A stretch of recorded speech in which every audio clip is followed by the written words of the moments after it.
E aí, turma, como é que vocês estão? Hoje nós vamos estar trabalhando, um novo conteúdo. Vamos dar retomada às nossas aulas de biologia.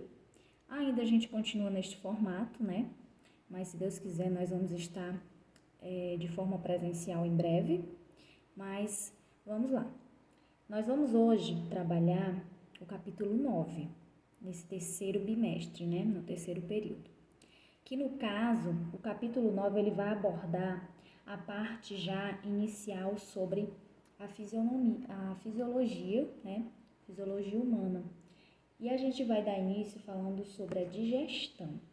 Mas para falar dessa digestão antes, a gente vai falar um pouco sobre a nutrição, O que seria nutrição? O que será que a nutrição tem a ver com a digestão humana? Ou seja, tem tudo a ver, Então, essa nutrição, basicamente, ela é a ciência dos alimentos, dos nutrientes, A sua ação, interação e equilíbrio relacionados à saúde e à doença. Está relacionado tanto à saúde do nosso corpo como a certo tipo de doenças que nós podemos ter, Então, vai ser o processo pelo qual o organismo vai ingerir, vai digerir, vai absorver, vai transportar e ele vai utilizar e eliminar substâncias alimentares, certo? Nesse comportamento alimentar que a gente fala, nós temos aí saúde e nutrição. Nós temos uma grande ligação da saúde com a nutrição. Então, para nós termos uma saúde boa diariamente, nós também temos que ter uma boa nutrição, uma boa alimentação.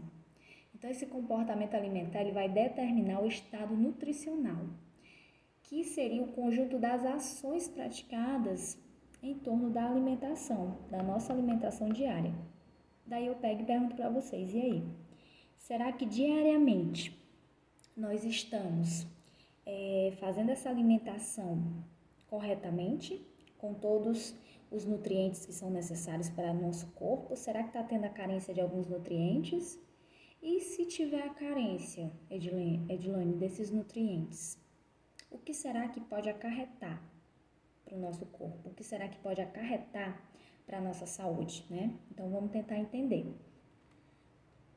Primeiro, a gente fala aí sobre as vitaminas, só dando aqui uma revisãozinha básica, que as vitaminas nós já sabemos que elas não são produzidas de forma alguma pelo nosso corpo, elas vão ser obtidas diariamente através da nossa dieta, dos nossos alimentos, e elas vão ser requeridas em pequenas quantidades, que são os micronutrientes.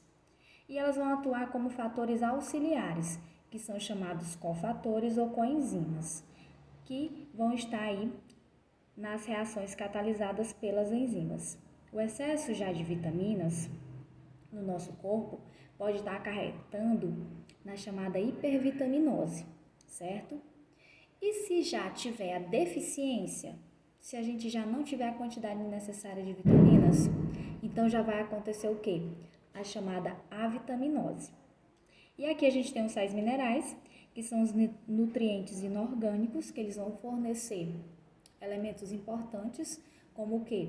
O cálcio, o fósforo, o ferro, o iodo, o potássio, o sódio. Metabolismo da glicose e glicemia. Nós vamos ter aí a atuação de hormônios do nosso pâncreas, que vai ter a produção da insulina, o glucagon.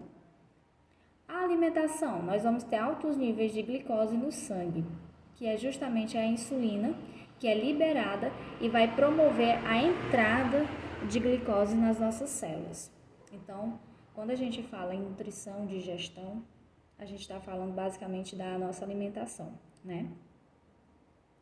E essa alimentação, para falar do sistema digestório, nós vamos ter alimentos importantes e eles vão estar separados, classificados, para a gente tentar entender melhor. Aqui a gente tem uma imagenzinha de uma pirâmide, A pirâmide alimentar. Daí nós vamos ter essa divisão desses nutrientes. Eles vão ser classificados em energéticos, O que são esses alimentos energéticos, esses nutrientes? Eles, no caso, são aqueles fundamentalmente, né, necessários como fonte de energia para as atividades metabólicas do nosso corpo, que são os carboidratos. Um arroz, um macarrão, né? Que no caso, também aqui tem óleos e gordura, que no caso do óleos e gordura a gente vai ter que use moderadamente, né? E os doces e açúcares, também o uso moderadamente. Logo depois a gente tem os alimentos, os nutrientes construtores. Esses construtores, eles são usados essencialmente como constituintes estruturais das células do nosso corpo. Daí nós já vamos ter aqui o exemplo dos leites e os seus derivados, que o correto é ter de 2 a 3 porções diárias. As leguminosas, né, uma porção diária, que é o recomendado. Carnes, feijão e ovos de 1 a 2 porções diárias, né, que também seria o recomendado. Logo depois nós temos os reguladores, que são aqueles imprescindíveis na regulação do nosso metabolismo, que são as vitaminas e os sais minerais, que a gente já falou no slide anterior, né, sobre as vitaminas, que no caso o nosso corpo não produz vitaminas. Então nós temos que fazer a ingestão dessas vitaminas diariamente, que é recomendado o uso de 3 a 5 porções diárias, né, de frutas, verduras já 4 a 5 porções diárias. E logo depois nós temos os energéticos, que vai ser os pães e as massas, né? Os energéticos realmente que são os carboidratos, certo? Que temos aí cerca de 5 a 9 porções diárias.